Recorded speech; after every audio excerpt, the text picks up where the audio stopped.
been outside one day and just been like people watching, and you see people walking their dogs, and you might see that one super really well behaved dog that's following its owner's like directions and following exactly what the owner like wants to go, and then there's that other dog that's more so walking their human and pulling the leash.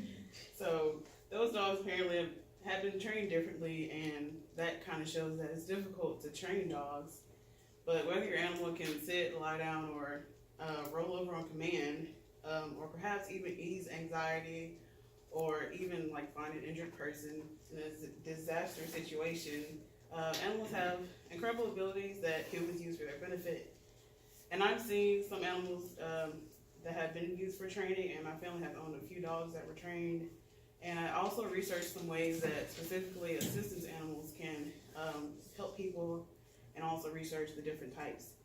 So today I want to share the 3 different types or classes of assistance animals that help people, and that includes service animals, emotional support animals, and therapy animals. The first class of assistance animal is the service animal. According to the Americans with Disabilities Act, a service animal is any dog that's individually trained to do work or perform tasks for the benefit of a person with a disability.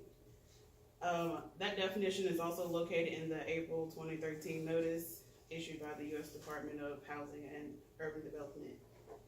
That definition does restrict the definition of a service dog to being a dog specifically, and it defines disability as any physical or sensory, psychiatric, intellectual, or other mental disability. There is one exception to the ADA, however. It does include miniature horses as service animals, so I thought that was pretty cool. Service animals can help the blind, deaf, help people that have seizures. They can remind people to take medications. They can help with PTSD, anxiety, and they can retrieve objects, and they can even pull wheelchairs. The second type of assistance animal that I want to share is the emotional support animal. We're probably more acquaintance with that type of animal on campus.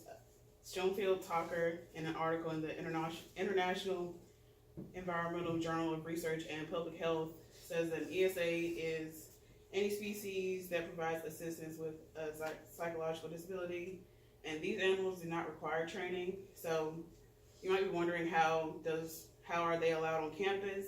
Well, the American Disabilities Act and the Fair Housing Act interact there, and that's what the Fair Housing Act specifically is what allows people to have ESAs on campus.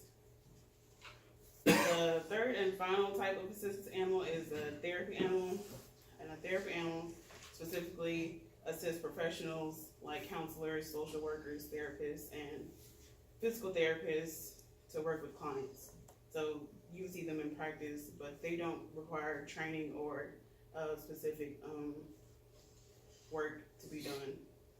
So I have a visual aid that I made a diagram to show like the relationship between the definition of assistance animals.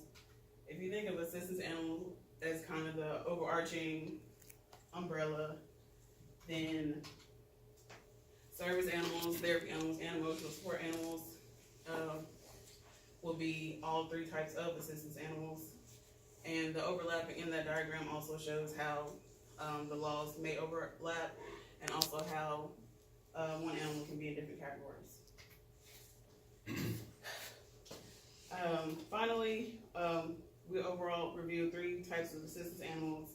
That's the service animal, the emotional support animal, and the therapy animal. Hopefully finding out the technical definitions can help you identify 3 types. In addition, some of these animals can have registration, and this is an example of registration that is not always required, but is basically a basic certificate for the animal and the person. Overall, hopefully this knowledge helped you understand and recognize the different types of assistance animal, and also helped you recognize the laws related to each of those types of assistance animals.